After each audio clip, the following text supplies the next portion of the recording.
Dear ladies and gentlemen, it's an honor and a pleasure to welcome you to the second panel this afternoon. It's a great honor to have all the panelists here. Thank you so much for coming. My name is Ivo Mijnssen. I'm the Ukraine correspondent of the Swiss newspaper Neue Zürcher Zeitung, and I'm also the president of the Foreign Correspondents Association here in Vienna. Our panel will discuss the question of reconstruction of Ukraine, when and how, which is a question that's, of course, very current and important today, which is exactly 19 months after the beginning of the war, the full-scale aggression of Russia in Ukraine. Ukraine is fighting for its survival, not just on 1,000 kilometers of front line in the east and in the south, but also economically.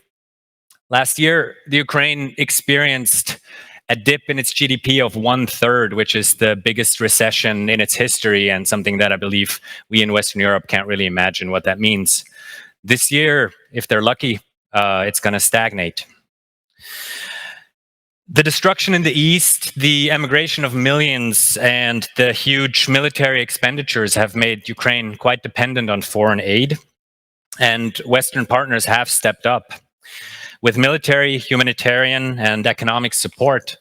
And quite recently, actually, the EU even replaced the United States as the main supporter with so far 132 billion euro in support pledged and mostly paid out of course.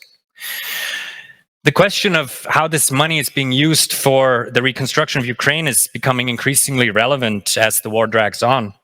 And we have a distinguished group of speakers here, both from Ukraine and abroad, who have observed this closely. But first of all, I would like to ask Minister Karoline Edtstadler to come up to give the keynote speech for this panel. She's a Salzburg native, so maybe she doesn't need any introduction, but she's also the Minister for the European Union and the Constitution, and she has been Minister for 3.5 years now, a little more even. And thank you so much for joining us. Thank you for finding the time. And the floor is yours.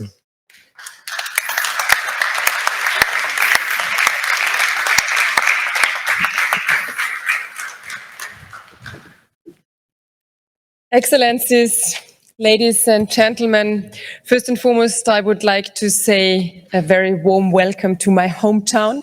It was already mentioned, I was born here, I went here to school, I studied here in Salzburg, and I'm always very happy if things like that happen in Salzburg, because it's the middle of Austria, it's the middle of Europe, and it's a wonderful city. Thanks also to the former regional governor, Franz Schausberger, for organizing this event for the 19th time. I hope I will also get an invitation for the big anniversary of 20 years next year. Ladies and gentlemen, the motto, Europe, Departure for New Horizons, could not have chosen better in these challenging times. It's really giving the right impetus to try to overcome challenges. And we are facing a lot of these challenges. The Chancellor Karl Nehammer mentioned already a few of them. The climate change, the shortage of and the high prices of energy, the lack of skilled workers in Europe, the inflation, to name only some of them. And since more than 18 months now, we face a war in Europe, something we really thought that we only see in Europe in the historical books. And now we have at least two further challenges. The first challenge is the reconstruction of Ukraine, and the second challenge is also the integration of Ukraine in the European Union. In an ideal world, these two processes are running parallel as they affect each other, but they are not necessarily tied to each other. We know that the reconstruction of Ukraine is really central for the recovery process and the ability for the Ukraine to go on this European path. However, it was in November last year that I organized a trip to Kyiv, and we were in total 8 female European ministers, and among them there was also the Vice President of the European Parliament, Nicola Beer from Germany, and also the foreign minister of Liechtenstein. And why did we do that? Why did I organize that? Because I found it a conference. It was meant to be one conference, but I'm happy that we continue now with the name, The Next Generation is Female. And dear gentlemen, don't be afraid, it's not against men, it's with the support of strong men that I feel the strong need of cooperating among female leaders in Europe. And when we were sitting in August in Salzburg, it's one of the nicest times in Salzburg. I would say every time in Salzburg is nice, but July and August is also the time of the Salzburg festivals, and we were sitting and discussing what can we do. And we decided to send a message with a common visit to Kyiv to shed light on the female needs of women and also girls in the war, but also to face the contribution of women in these challenging times. And for example, only one thing, it turned out that about 25% of military people are women. They are doing their contribution to set the goal and to set the railway to the future. And I have to say, it was not like another colleague of mine of the Austrian government told me that everything seems to go on like normal in Kyiv. It was the contrary. We had an air raid, we had to go to a shelter, there were 71 missiles on the whole territory of Ukraine and also more than 30 on the territory of Kyiv. And we found out at the end of the day, while we were in the shelter, only 2 kilometers from where we had a meeting, a missile hit a commercial center and there were 3 dead people. Ladies and gentlemen, I can tell you, I will always see the news from Ukraine in a different way since I had to experience this. And on the other side, I was really highly impressed by the determination, by the commitment of especially young women, and we met some of them at the university in a very, very cold room, but they were so committed to fight for their country, to fight for Ukraine and for a good future in the European Union. So what is the consequence? The consequence is that we have to support Ukraine. And when it turns to reconstruction, what you will also discuss on the panel, I have to say, reconstruction has to happen now. First of all, Ukraine needs our support for reconstruction in sectors most affected by the war. And also this we experienced. If you don't have an infrastructure, if you don't have energy, you don't even have water to flush the toilets. And I would like to be that blunt to say how the situation is on the ground. The critical and social infrastructure, the energy infrastructure, the housing, the private sector development, and the humanitarian demining has to be supported by Austria and the European Union. And in the long term, we need to assure an improved security situation while facilitating the private sector investment on a large scale. As a military neutral country, Austria will do its share and uphold its support. So there's the second question, how can we do this reconstruction? And I think it is really crucial at that moment to say that we do it in a coordinated process, coordinated in cooperation with international partners, with organizations, experts, and of course also the private sector. From Austrian side, we know that Austrian private sector stands ready to play an active part in reconstruction. Austrian companies have already been well established in Ukraine. There are over 200 of them continuing their operations in Ukraine while the war is going on. And I know that they are prepared to scale up operations. And this concerns areas ranging from heavy industry and renewable energy technology to construction, health, and agriculture. I can assure you that the Austrian government will do everything it can to provide the right framework. It is vital that the principle of building back better is followed. And of course we know, and also Ukraine knows, that there is the need to do a lot of reforms. And this was also mentioned by the Chancellor Karl Nehammer. There is no fast-track procedure to become a member of the European Union. There are no shortcuts. The countries who want to become members of the European Union have, of course, to do the reforms to save the legal environment and a favorable investment climate. And this investment climate, dear gentlemen and ladies, is really needed to attract the private sector. And this is needed for the financial power to help to build up the future of Ukraine. Well, but we should not forget about the Western Balkan countries also. We should not forget about the Republic of Moldova. And I can also tell you, we went to Chisinau in March this year, again with an 8-female delegation, and we discussed with strong women, but also men, what the challenges there are. And this is what we have to follow also in the future. When it comes to the Western Balkan, I'm convinced it is important to be visible as a European Union, but also to be visible as member states of the European Union, that we are still interested that they are becoming member states of the European Union, full member states once.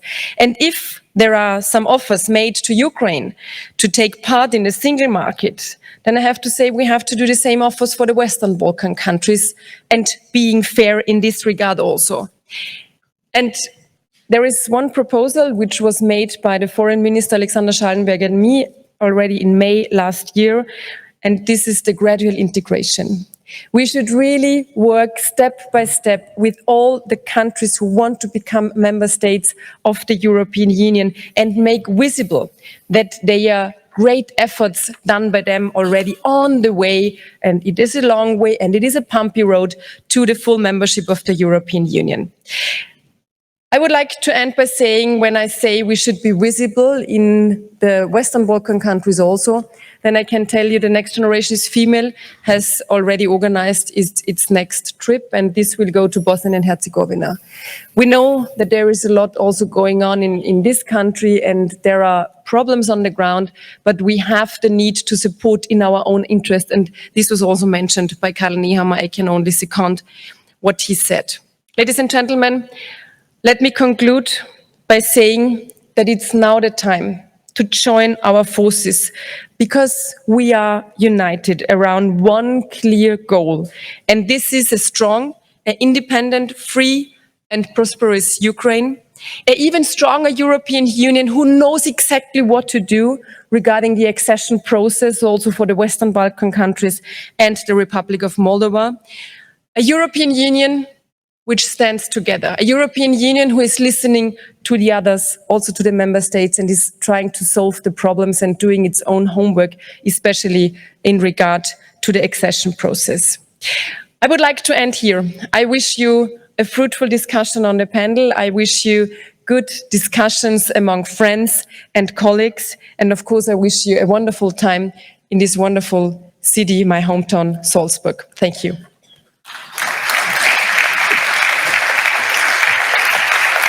Thank you so much. Thank you for this. Thank you very much. Thank you, Minister Edtstadler, and we will certainly have some food for discussion. We will now have a second input and a small change in program. Unfortunately, Deputy Minister Oleksandra Azarkhina was supposed to join us live. She was not able to do this, but we do have a short video message of her. Ms. Azarkhina is the Deputy Minister of Communities, Territories and Infrastructure Development of Ukraine. And I am sure this will also add to our discussion. So please, let's roll.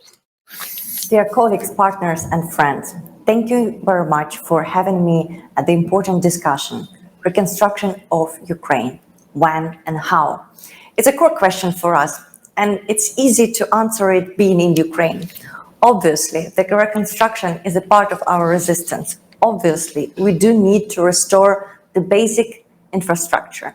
We need to provide the access to the people for the basic services, just to make sure that economic can run, to make sure that our people can live here and can come back from abroad. So that's why even during the fight, it's important to plan, implement, and discuss further development of Ukraine. For sure, we're trying to be as much data-driven as possible. That's why during our work, which we're doing since the first year of full-scale invasion, is focused on the most needed, on the most urgent directions. We call the 2022 the year of the projects for the survival. Russian aggression destroyed nearly 400 bridges all over Ukraine. We rebuilt 40 of them during the first year of the war. During the second war, we are planning to finalize the work on 100 more. Why it's so important? Transport logistics is the core for prevention of the humanitarian catastrophe inside Ukraine, and it's important for the export logistics as the world is dependent of Ukrainian grain. We're also focusing on the questions of the further development of the export logistics. That's why since the first year of the full-scale invasion, even the private business is investing in Ukrainian infrastructure. The focus is on Danube seaports cluster. For sure, with the blockade of seaports of Ukraine, the Danube became the living route for the grain and for the other goods, which were the core of Ukrainian economy. Now we're working together with the partners in European Commission on so-called Ukraine plan.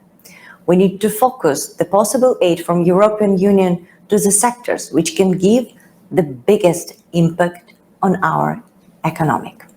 The full-scale invasion of Russian Federation for Ukraine has added new serious challenges to existing problems.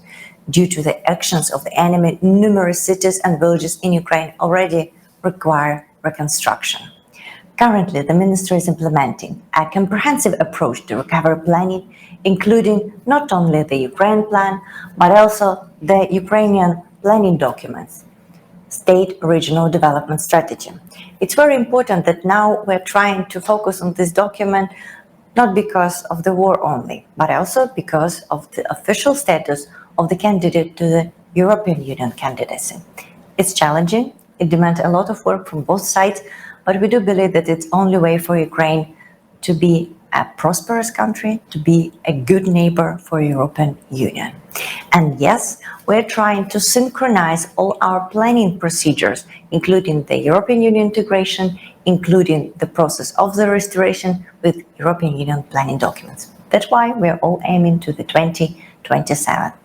The national system for planning state regional recovery policies includes spatial planning of the territories. It includes the integration with different digital systems, and why it's important for the partners such as Austria, because we know the historic liaisons between Ukrainian and Austrian businesses, and it's important to understand each other. It's important to be well forecasted planner.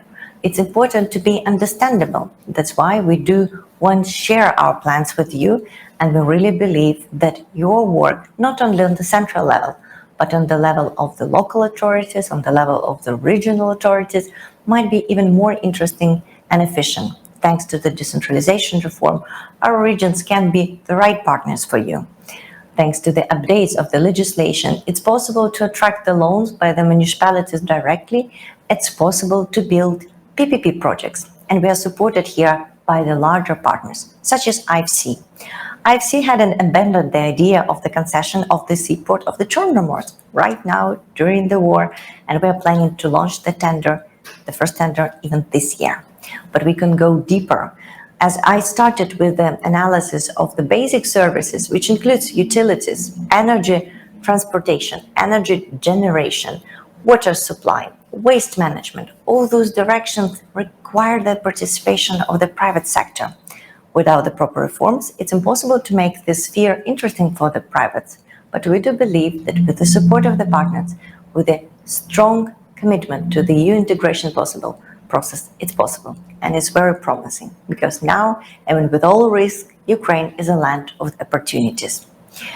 We building digital solutions for recovery. First of all, it's an answer for us how to prevent the corruption, how to make the process transparent and accountable. Currently, the Minister for Restoration, together with the Open Contract and Partnership Initiative, together with the Expert Society, building a unified recovery ecosystem called DREAM.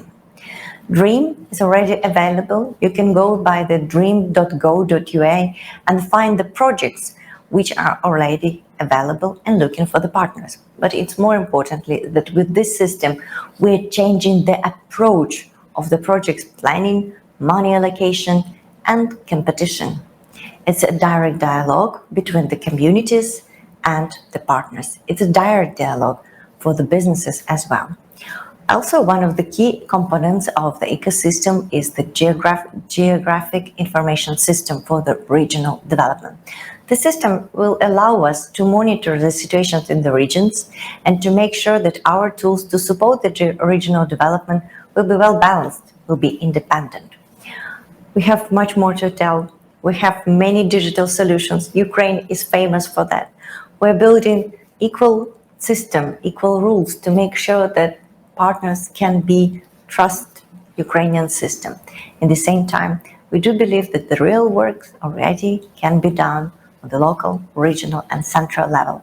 From the part of the ministry, we organize the business advisory group to make sure that the businesses who would like to be part of the restoration, they will have ability to get the right consultations, the right advices, and start working not only with the governmental side, but also with the private side. That's why we invited business associations, we invite business ombudsman in Ukraine to smooth the process and to prevent the collapse just when the risks just appear. We do believe with such institutions, the process will be efficient and interesting for both sides. Again, thank you very much for our friends and colleagues in Austria in supporting Ukraine. We know how much you did to support our citizens, to support him by humanitarian aid our country. Unfortunately, the war is still going on. Unfortunately, it still demands a lot of aid. Unfortunately, the aggressor is here. And unfortunately, the world security is under the risks. But we have no other choice but to fight on our path to make sure that we are building strong, democratic, liberal country, which will be a good partner for the future. Thank you very much.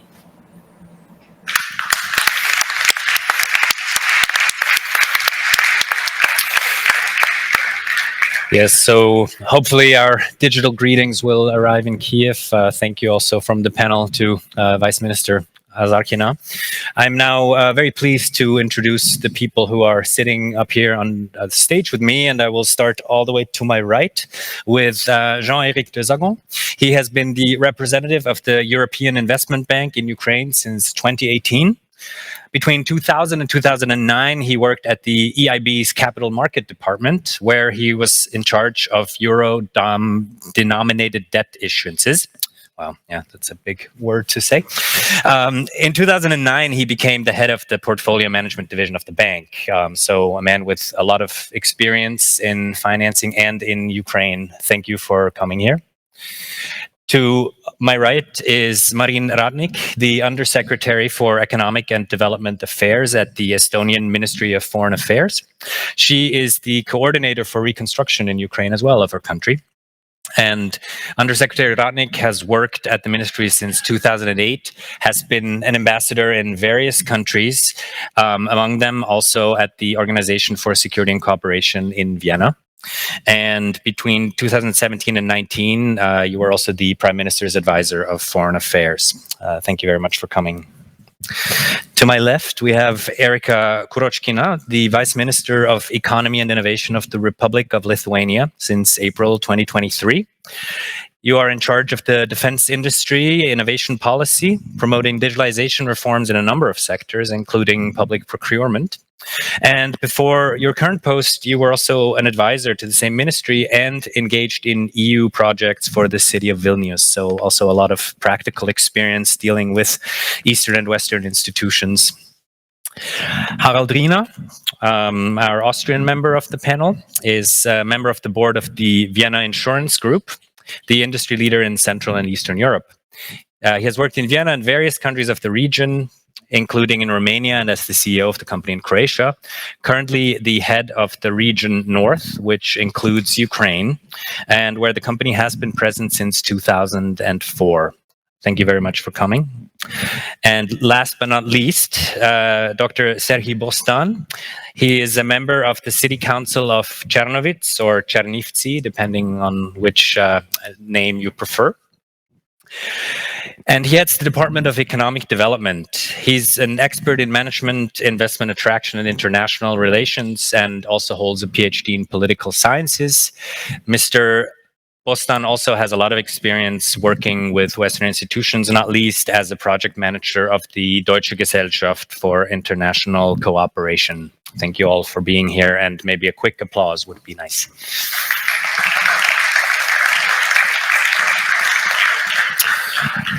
Dr. Bostan, as the Ukrainian member on this panel, I will start with you. You live in Ukraine, you are Ukrainian, you are able to travel to Western countries, but also of course, your center is in Ukraine. However, Chernivtsi is a city that is in the west of the country. So in some ways, perhaps we've heard a lot about reconstruction, we've heard a lot about war.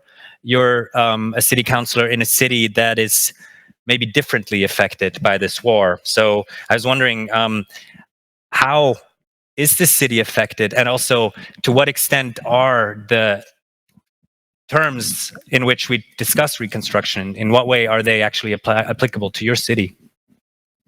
Thank you, Ivo. First of all, I want to say thank you to organizer for possibility to be here today, for invitation. And I want to say thank you to all of you and your countries for your support and solidarity with Ukraine in this war, in this unpredictable war. And no one could imagine that it's possible in 21st century.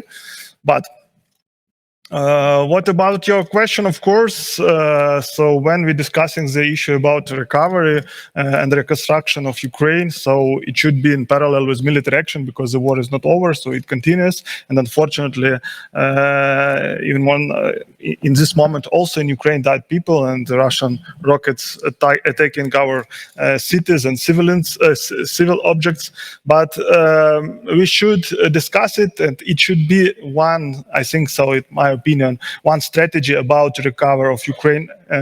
Mostly it's about national economic, but we should have different long-term programs for different regions of our country, because if for East Ukraine or South Ukraine, it's more important is to reconstruction the civil infrastructure, the civil objects, because they bombed by Russian aggressors. So in West Ukraine we have another issues, another challenges, and for our city, which I represent and which is close to Romanian border in southwest of Ukraine. So we had a lot of refugees. For example, now at the moment it's city for 300,000 of citizens, but 45,000 around this amount it's refugees from another regions, and it's some new for all of cities from West Ukraine, not just for us, but. Of course, the next challenge is a lot of enterprises which relocated from another regions where the war is, and we had to prepare some conditions for them, for their staff, for their families, so that they have possibility to work in our region. So I think that in our west part of Ukraine, so we should discuss first of all for guarantee for investments, for working businesses, for support in local level. These different actors to build some sustainable development, to have some vision about our cooperation in next year. So it could be European support programs, it could be cross-border cooperation, it could be pushing some reforms like decentralization. Yeah, we should also discuss about it, because this reform is ongoing process, and we should continue it. So it could be also other programs which could support local businesses, relocated businesses, and international cooperation, support PPP projects, because it's very important for us also. And I think that it could be like one of the multi-vector long-term program for different region in different cases, but with some specialists with different regions. For example, West Ukraine, it's one strategy, but when we're discussing about region near with front lines, it could be then other projects with infrastructure accents and so on. So. And to what extent is this a wish, and to what extent is it a reality? I mean, we have a war. Wars tend to lead to centralization. At the same time, you've had many years of decentralization reforms in Ukraine. What can regions do in a situation like this? In my opinion, and I hope that European Union will support decentralization reform, because European Union and many countries from Europe, it was their initiative, because this reform started in 2014. Yeah, and it is important for local self-government, for all our communities, to continue this reform, because it's possibility to solve all our challenges in our local level. And it is really a very good reform, because we have budget decentralization, tax decentralization, so it's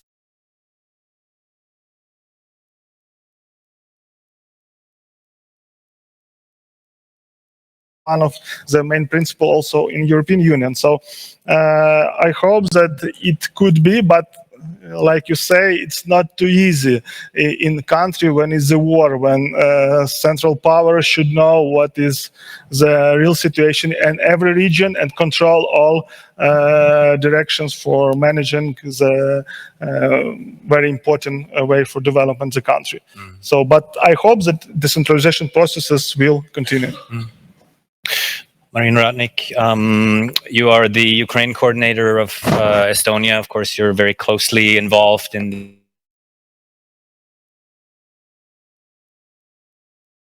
a more general level. So, I mean, what would you say, what are the main priorities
others that Ukraine has built up already that create transparency, accessibility, be it also the larger scale infrastructure reconstruction projects that you can procure. And that's, of course, gives you the opportunity as somebody who comes from outside to have this one access point to contact and to see also in transparent manner how it's going. Vice Minister Kuročkina, you are someone who has a lot of experience with digitalization projects also in your own country. However, both of you are from countries that are relatively small. I'm saying this as a Swiss person, where it is even a smaller country. Are these recipes that worked in the Baltic countries, can you apply them to Ukraine when it comes to digitalization? Yes, definitely. You know, first of all, what we have to see in Ukraine, that is that inspiration, how they transform their daily routine during the war. A big part of the world was talking that the digital leaders in Europe globally are Estonia, Lithuania, as both Baltic countries. But at the moment, what I see that Ukraine is probably becoming that leader. And also talking about that transparency element, that accessibility element in digitalization, it will be an inseparable part for the successful reconstruction of Ukraine. Because in my experience, when in 2014 we transformed our public procurement system, we created it was absolutely digital back to 2015. At the moment, we are working in real-time data-based public procurement system and etc. And it helps us to build trust in government from the business side, from the citizen side. So I think that for Ukraine, it is crucial to have such system like DREAM, because it will build a trust not only from the side of its own citizens, from its own businesses, but also trust from the other countries, from the European countries. Because let's be honest, lots of businesses, lots of countries are quite cautious towards Ukraine, because there are some problems with transparency, with corruption and etc. It's natural, because country is transforming at the moment. So that's why those digital tools will be at the cornerstone for the successful full transformation of Ukraine, and not only digital, but also for the creation, the better business environment and such. Mm-hmm. You also know the defense sector quite well. Of course, Ukraine is waging a war. It is a situation where, for security reasons, a lot of things that may have been more transparent have become somewhat more secret. We've also seen a number of strategically important companies being put under state administration in recent year and a half. So, I mean, how has your experience been also with this knowledge in the defense sector of how transparency and maybe this fight against corruption, how the war has affected that?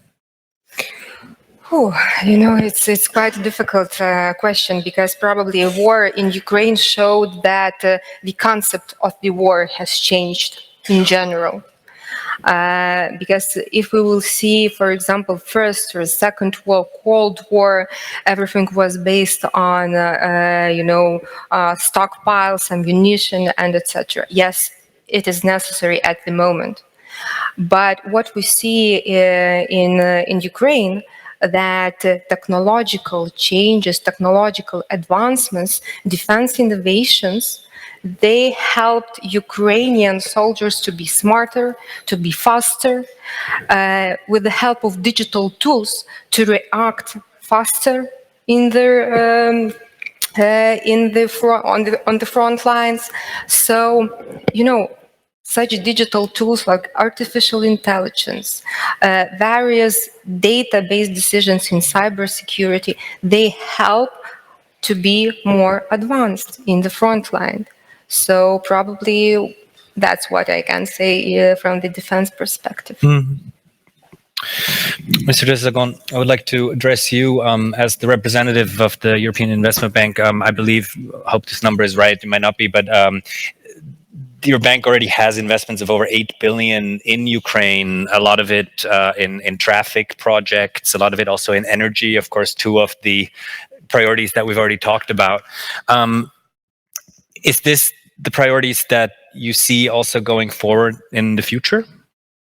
Thank you very much. Yes, I mean, we have a portfolio slightly above 7 billion in Ukraine today. Just a reminder, since the war, I mean, the invasion started in February 22, we disbursed 1.7 billion between February and the end of the year, which means that is really key, that we are there, we do disburse, they need the money now. This year we expect to do something between disbursement, between 500 million or commitment, 500 million to 1 billion. Now, the sector you mentioned are absolutely key. The biggest sector, in fact, is municipal social infrastructure. That is the biggest part of the portfolio. And then obviously then we have transport and we have energy. One of the questions of this panel is, when do we have to do it? We have to do it now. We have to do it now. If we don't rebuild the social infrastructure, if we don't rebuild the transport, if we don't rebuild the energy system, that will not, I mean, nothing going to happen in the country. People will not come back. You will have no activity. Somebody mentioned the figures of the loss of GDP. Last year it went down dramatically. This year even, it's not even flat. The Minister of Finance expects to have a growth of 3%. It's nothing, but it's a different trend. The trend is coming back. And that will only be possible if you rebuild the country starting from now. The social infrastructure is really, really key. We need the people to come back to Ukraine. We need people to stay in Ukraine. And they will only do that if they have schools, housing, hospitals and things like that. Then you need to have transport, because you need to have the economy growing. You need to have the economy coming back. And that's going to be key then to transport goods and things like that. You need to have energy, obviously. You need to heat people, but you also need to have energy for the industry. So all these aspects are absolutely key. I would like to just come back to something, because it's something, in my opinion, is very important on this panel, because it's the institute for the region of Europe. There are two challenges. I mean, there are enormous amount of challenges to Ukraine, but there are really two key challenges. The first one is the scarcity of resources. The World Bank and the Commission talks about a need of reconstruction for 411 billion. That's a huge amount of money, so there's a scarcity of resources. I mean, the IFIs, international finance institutions like EIB, World Bank, and EBRD, we can never do that. It's only with the help of the state and so on that we can come to amount to support. That means you need to have prioritization. The prioritization, then I come back to your question, is that, yes, we have to start with social infrastructure, transport, energy, and so on. But there is also, we're talking about centralization, decentralization. There is, yes, during a war, there's a tendency probably for the state to be more present, the central state to be more present, and to more control things. The resilience of Ukraine was thanks to the central state, but also very, very much to the regions and to the mayors. The mayors of Ukraine can be very proud of what they did during the invasion. They were the ones fighting every day to find shelter, to find housing, to find heating for the population in the municipalities. They can be very proud of what they did. So what I mean with that is that when we talk about prioritization, the voice of the region, the voice of the municipalities have to be heard. And they need to be you need to find a fine balance between what you do, what are the priorities of the central state, what are the priorities of the region. It's obviously very, very difficult in a war situation. But Oleksandra spoke with her recently, and yes, they try to find ways to balance this priority sequencing from region and central state. DREAM is one tool to do this kind of thing. You can see what's going on. So tool is one of this one. The second huge challenge we're going to find in Ukraine is how to do things, is a lack, if you want, of capacity. One thing is for a bank like EIB, say we'll commit so many billions to Ukraine, but you have to do things. You have to build a school. You have to make the design of the hospital. You have to build the roads, and that's difficult. Now, I think that the region of Europe can help directly. And example you mentioned, Żytomir, is exactly what is need to be done. I mean, the regions of Europe need to be kind of meant, really need to help different regions of Ukraine to do things. One thing is the money, but you need to help sometime regions, municipalities, on how to design a school. I mean, you know how to do that. You have done that in all the parts of Europe. You know how to design a hospital. You have all this experience. Sometime in Ukraine, the mayors in some smaller cities do not have this experience. So one thing is that the EIB and the World Bank, so we can say we can finance this hospital, but then we need to have the plans done. We need to have things done. And you, the regions of Europe, the cities of Europe, you can do that. You can help these people just because you have the knowledge. So I think this is really key, that it's a big challenge, but I think a lot of people can contribute. And there's no doubt we have to do it now. Such an important point. I remember about it almost a year ago, I was in Novovorontsovka, which is one of the villages in the newly liberated areas of Kherson. And the mayor is this young guy who is an activist. And he says, there's not a single architect left here. There's not a single construction company left here. You know, you have to go to the next big city, to Mykolaiv or, you know, Zaporizhia or something like this. So this capacity, of course, is a problem, especially since Ukraine was a country with relative weak institutional basis before. So, I mean, what I would be interested in, I mean, you've been in the country for 5 years, and maybe could you tell our listeners just a little more, I mean, how are foreign experts present in the country? How do they work with local and national authorities? And also, I mean, we talked before about the skepticism that is present among some people in Austria and Western Europe about investing. So what possibilities do international institutions have to kind of, you know, support this process of transparency? Or is this even their job? I'm not sure. I mean, that is something that international financial institution reminds Ukrainians of in every meeting. The G7 does the same thing. I mean, we always remind them that you have to be transparent, you have to improve. And listen, they do improve. There have been so many things going on in Ukraine. People have been arrested. People have been kicked out from the office due to this kind of thing. And they do things in the middle of the war. Dream.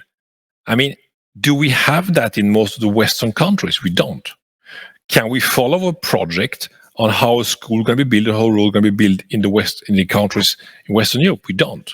In Ukraine, in the middle of the war, they are implementing something like DREAM, meaning that you can, as a citizen, as a journalist, you can follow what happened to the construction of a road. So they are doing a lot of things. So I fully understand this skepticism. Yes, there are corruption in Ukraine. There have been a lot. I think this government is fighting seriously against it. There are still some. Same thing in Europe. We have also corruption in Western countries. So I think they are fighting against it. And the fact that they produce something like DREAM is a proof that they really want to make things transparent. Yes, EIB has been pushing. Yes, World Bank has been pushing. G7 has been pushing to have something like DREAM. But it's there now, and they're going to use it. Now, so then, obviously, lack of resources is true. I think the Western partners and the European partners, the American partners, Japanese and so on, they are very present in Ukraine. We are all more or less very often around the same hotels. So I see many Americans, I see South Koreans, I see many Europeans being there. We try to help. And I think that the cooperation is rather good. But yes, I have young children. If you have young children, if they are engineers, tell them to learn Ukrainian, so they're going to have a job for 20 years. I think it's true that we need to have better cooperation. We need to send more people, but we do it. So I really think that there's a chance for that. And the transparency is coming. And the second thing is that Ukrainians are quite willing to learn. They learn very quickly. So they are very open to get all this experience and try to develop something. Digitalization, I mean, yes, Ukraine is a fantastic IT society. You can do most of the thing on your phone. I mean, when Ukrainians coming as refugee. I mean, we have been welcoming wives of people, children, and so on. And they say, why do I have to go to the administration, to municipality to do this kind of thing? In Ukraine, I can do it on my phone. And it is true. They are quite digitalized. A lot of you can create a company on your phone in Ukraine. So there are a lot of hope there, a lot of things going on. So yes, I'm quite optimistic about it. Thank you. Harald Riener, as the representative of private business here, I would also, of course, like to talk to you a little bit more about the opportunities for international companies. Insurance, of course, being an absolutely crucial safety net for any kind of investments, for any kind of presence of Western companies in the country. Is there, as a company that's very present in Ukraine, in spite of all the risks you've said to me before that war is essentially a risk you can't insure, yet you remain present there. You said you have 1,400 people. So what are the opportunities? Why do you stay present in a country like that? Thank you very much. First of all, thank you for having the chance to talk here on the podium and also for setting this really important topic on today's agenda. Vienna Insurance Group is in Central Eastern Europe #1. In Ukraine, we are #2. And we have a saying. This saying is, we are at home in CE. And if this Ukraine is part of Central Eastern Europe, and it is, and if it's getting a little bumpy at home, you stick to your home, you stand behind. Yeah, this is exactly what we do. And we see the possibilities in this country because this was the reason why the group went into the country. I had the chance to work with the colleagues in the Ukraine already before the war quite intensively. I have even more contact today to them. Even today I was talking to one of our CEOs. And what is impressing me is, and I think here we can learn a lot, this was mentioned already today about dream, inspiration, dedication, bravery and all these things. And here it's written reconstruction, when and how, maybe also by whom. And by whom I really have to say this spirit that is in this country to defend, to stand up against an aggressor that was perceived so far as extremely strong, I would say. I think all of us were maybe also a little bit surprised how this military confrontation is developing. There's such a strong spirit you can build on. And I have to say, I was myself this year 3 times in Ukraine. I had also the, experience to spend a night in the shelter due to an air raid. Quite similar experience like our ministry, Mrs. Edtstadler. And then you understand what's going on, or you start to understand, because sitting here in Salzburg talking about it, clear, it's important, but when you're there in the shelter, and this was for 7 hours, then you understand that you're sitting in the shelter because somebody's putting an aggression on you. I did nothing wrong that caused this aggression. And then I saw how digitized these societies, because there are apps telling you exactly which missiles, which airplane started, where from, when the missile comes, how many minutes you have, where's the next shelter, and so on. So this is much better than most of our navigation systems in the car. And this was all created very fast. So we have here a society, people who are extremely dedicated, brave, know what they want, and they're fast in learning. And I would say not reconstructing this also, but transforming what is needed to be successful. And one of our main elements we try to build on in our group is entrepreneurship. And this is also a kind of entrepreneurship. You're faced with a situation, most uncomfortable situation, and you're doing something. I was there once in Lviv. There was no electricity. Then you had these little generators out there. Some coffee shops were completely dark. People were still sitting in because charging of the telephone, this worked, but they didn't use light. So they were also strong in setting priorities. Do I need light if I don't have enough electricity, or shall I charge my phone? Better the phone, obviously. So there was no light inside there. And out of these, we can really learn a lot, and we see this dedication. And when we think about reconstruction, when and how, I think 3 elements are extremely important where we have to have transparency. Number one, we have to understand what we can build on. So which resources do we have? As number one, spirit, I think this is clear. This is so strong. On the spirit, definitely we can count. Demographics, this was already mentioned. Yeah, we have a lot of people going out of the Ukraine. We will see a lot of women. Today we had also speeches about strong women. Women in that age, of course, they give birth. So it seems that the demography of the country might change. If there are not enough kids born in the country, is the question, will these kids come to the country or stay outside the country? And of course, the development of the demographics of men in military service, we can unfortunately see in the media. So this will be definitely a challenge. What we see, on the other hand, is this extreme fast transformation and building up of knowledge. I learned at the university about Ukraine a few years ago. Heavy industry, agro products, space technology, aviation technology, let's say. Aviation technology. That's it. When you look today, digitization is a huge topic, supported by companies like Palantir, do I pronounce correctly, hopefully? So they're learning extremely fast. So this can be, and also the European Union, if I understood this green and digital deal correctly, wants to transform. So here, the Ukraine could be an incubator, from my point of view, because they need to transform now. This is not that they are talking and say, yeah, we should transform and maybe and something. No, there's the urgent need, day-to-day need. That's why they are transforming extremely fast. And this could be an incubator and also ultimately a booster for the European development in this area. The second, what you need besides building, that you have to have transparency, what you build on, is of course the vision. Where are we going to? And here we have this dream as, I think, a very strong message also. It just has to be transported everywhere because, well, dreams are normally driving human beings to create a new reality, and management is nothing else than to create a reality at the end of the day that we would like to have or perceive as a better one.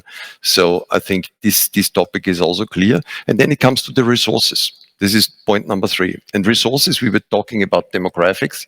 There will be also in some areas people needed, not because there's a general lack of know-how in the country, no, but because there are not enough people. There is not an architect there where you need him to rebuild, he or she rebuild some areas. This is one area.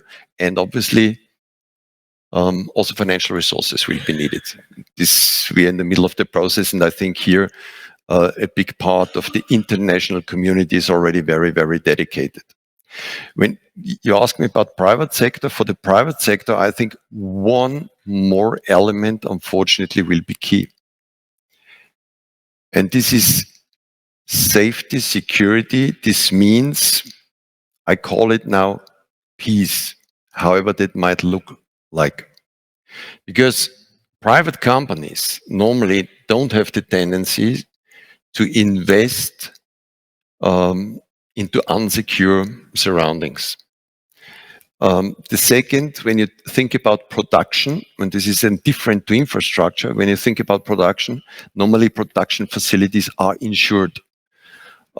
This is part of our business, of course, and if it's big facilities, and I'm sure there will be big facilities in this country in the future, also with this with the transportation programs that are now in the pipeline and so on, and infrastructure programs, this also needs reinsurance.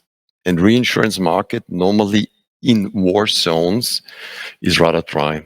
Vienna Insurance Group already is here in the agreement stage together with Aon and Lloyd's to provide such capacities in the future, because we think this will be for the private, especially for the private sector, the ultimate key to really kick it on and to really have then also here fast growth in this area. I say, besides this huge tragedy that we see, and today we heard from our Chancellor, don't look at the glass as half empty, but try to look at this half full. I see the optimism that you have, and I share it. And the main reason I share it is because of this contact to my Ukrainian friends, to our colleagues, how they're working, the spirit they have, and how they're standing up. So I think this will be strong reconstruction, transformation, and I guess also for us, inspiration. Thank you for that. And I mean, we're unfortunately already running out of time a little bit, but I do think the question of the security situation, the international context for this, what you have called peace, is an important one. It's the elephant in the room that we can't avoid. I would actually like to see if maybe my two colleagues from Baltic countries, maybe how you see this. Also, when we talk about EU integration, when we talk about integration into NATO versus this often heard argument that, you know, you need to make peace as quickly as possible, but none of these are quick processes. No, not at all. But this is the way we lay the path for Ukraine. I mean, that's our clear aim is, our clear point of view from perspective of Estonia is Ukraine should become as fast as possible according to all the rules, the member state of EU and NATO. And also from the security perspective, I think NATO is the only one actually that, and we believe us, I would agree that we know that what does it mean and why is it important to be a member of NATO and how that actually supports your security. Of course, peace is obvious. Everybody needs that, particularly Ukrainians need that. But it has to be on the terms that Ukrainians say that this is our terms. And I think they have been very clear on it. Clear territorial integrity that it was, including Crimea. And that's the main point. But I won't speak here for Ukrainians because they have it. I think the vision is very clear. And I don't think there is none of the Ukrainians who would say they don't want to have peace. I think, but it has to be on the terms. And why it's so important is that when we don't stand up against aggressor, then we don't set the limits that were crossed there where they were crossed, then we literally allow that to happen again. It comes also together with the necessity of accountability of the aggressor and the act of aggression. But we have to set the terms very clear. It's not only like before mentioned, I think it's important for the whole world because we have to set the line. The international law has to function and they have to be very clear on that. Just to add, probably it's important. Let's go back when Lithuania decided to have its own LNG terminal, independence. Everybody was shouting that, hey, Lithuanian government, you are crazy ones, but at that time we already was saying that we have to be independent from Russia because you never know what can happen. Let's look to Finland, which became, after the war started, it became a member of NATO. So yes, I'm sure that the best guarantee for Ukraine for the security is definitely NATO. But there is a big but, that what is happening at the moment, that digitalization, transformation, actually their innovation strategy, which are they working on, is amazing. Everything, the homework which they are doing at the moment to be prepared to become a members of EU and NATO is crucial. That's why it's important for us, for each and every one here to work together with them, to help them to transform their country in a more sustainable way, in a more innovative way, in a more secured way. So yes, I think that the most important is membership of NATO, EU, but actually much more important is our help at the moment. Serhii Bostan, how do you see this? I mean, we had in Minister Edtstadler's speech, we also had the idea of a gradual approach to EU membership. Perhaps there's often the discussion of an Israeli model for Ukraine instead of maybe NATO membership. What is your point of view on these suggestions? Of course, for us, it is important to speed up accession to European Union and NATO because it's some guarantee for security, not just our country, but all European continent, because we protect now not just our independence or our freedom. So I think that we protect our right for European style life, for European values, for possibility to be part of European family. And Russians, they don't want to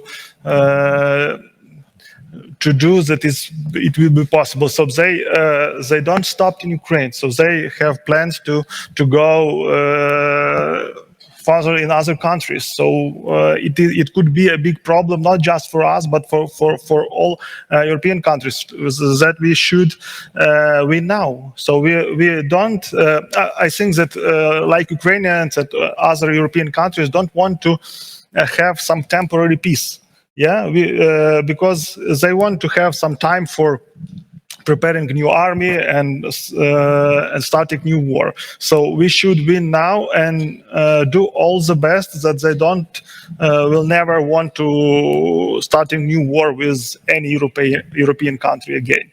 So it's one point. And another, of course, we should do all the best from our side to provide the reforms, to provide the changes in our political system, in system of management, because we should be maximum transparent, we should be maximum ready to join European Union. And of course, my answer is we should speed up these processes from European side, because all Ukrainians are waiting this. A lot of Ukrainians are here now in European countries, and you see, like, we are close each other, so we have a lot close in our culture, in our history, in our mentality, and we are all Europeans. So yeah, we are a member of European family. Mm-hmm. As someone who has been to Ukraine many times, knows the country, do you see a tension between this demand for speeding up things and this idea, or the necessity for good governance? Is there a tension between something that's geopolitically desirable and something that is desirable in terms of good governance? No, I mean, obviously, Ukraine is a European country, so they should be part of the European Union. There are things to be sorted out. There are technical issues to be sorted out. Good governance is one. Agriculture is another one to mention, the very obvious one. But then, when these things are sorted out, I think we should also see Ukraine as an asset for the European Union. It will be an asset for the European Union. And I think that's why they should become member very quickly. We have to sort out together the technical issues, but then Ukraine, in my opinion, will be a great asset for the European Union. Mm. And if we're looking at, and we're actually sort of going already into the final round, and maybe we can actually use this. I mean, what kind of a time horizon are we looking at? So maybe if we talk about where will Ukraine be in a year, in 5 years, what would you think? Listen, I think first, it's not my job to respond to that. I'm one part of the European institution, but I'm the bank. I'm not the political part. So, but just look at the facts. I mean, they became a candidate very, very quickly. It was impressive. I mean, I think to gain this candidate status went very quickly, and they have been responding to many things. I think that, and without giving a timeline, I think in 5 years, Ukraine is going to be a completely different country. So I'm very optimistic, but I cannot give you a formal answer. But as an expert who has also exactly studies, do you think you will be in the European Union in 5 years? I cannot answer to that question, but right. Maybe also you would like to answer, where is Ukraine going to be in 1 year, in 5 years? Where is the war going to be? Where is reconstruction? All of it in 5 years? No, it's just like the question. No, I think, I mean, when we talk about EU enlargement, then there are clear criteria, merit-based and so on. So I think that's the main point.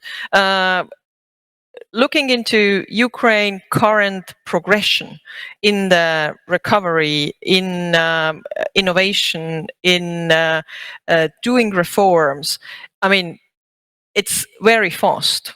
When Ukraine is capable to keep him up that pace, then I would say, and I won't tell you which year, because I cannot, depends on Ukrainians and depends on European Union, but Ukraine has chances to join very fast. So I would say keep up the good work, that's the main thing, and because that's a lot of homework. And that's what we all say to all the countries who are in process to join the European Union. There has been lots been spoken about Western Balkan states. Absolutely, we are strong supporters of them joining as fast as possible. But it's to everybody is about the homework and working together on that path.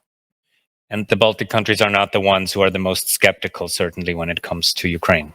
We are not the most, definitely not. We are the most optimistic, I would say. How do you see this?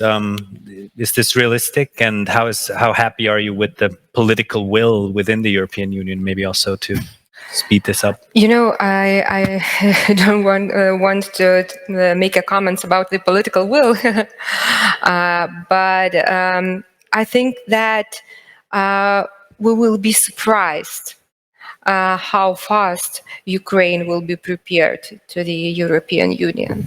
I think that it will be a really big surprise for a lot of us, because what we see from the Central Eastern European region, that it took some time to make that transformation, to meet the criteria for the transparent, for the good business environment, and etc. But what is happening at the moment in Ukraine, I think that they really understand that at the moment there is a huge window of opportunity for them to become a members of EU, to become a members of NATO in a very fast manner. Mm-hmm. How about you? Also, I cannot answer any political question, as I'm not a politician, but economically, how ready? I think we have to face. I'm optimistic, as I said before. On the other hand, we have to face the facts that today there is a war. And so I'm also not a military expert. I really have no clue how this will develop now in the next months. The winter's ahead, the soil is getting wet again, and then maybe we see different problems. This is just what I read. So I think we have to have a clear focus on that area. As it was also stated before, there are clear understandings what could be the main points that have to be achieved for a peace, for a long-lasting peace. And I think these are the things we have to focus first and have to address first. Because evidently, as I said before, we have to focus what we are building on. Evidently, this is a need. This has to be solved, that things can be built on in the future in a bigger way, like European Union or whatever. So I think this focus is still ahead of us. And unfortunately, I'm afraid our colleagues and friends in Ukraine will still be confronted quite long with this topic. And we will read it in the media, which is the easier part. Serhii, you have the last word. How is this going to change Ukraine, and how should it change Ukraine, maybe?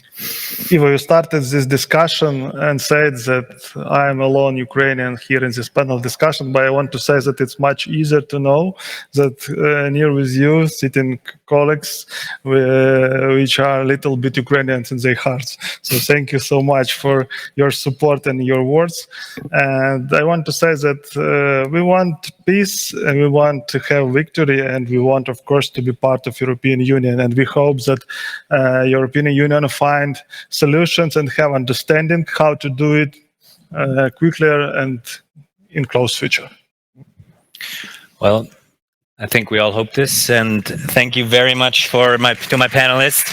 Big applause.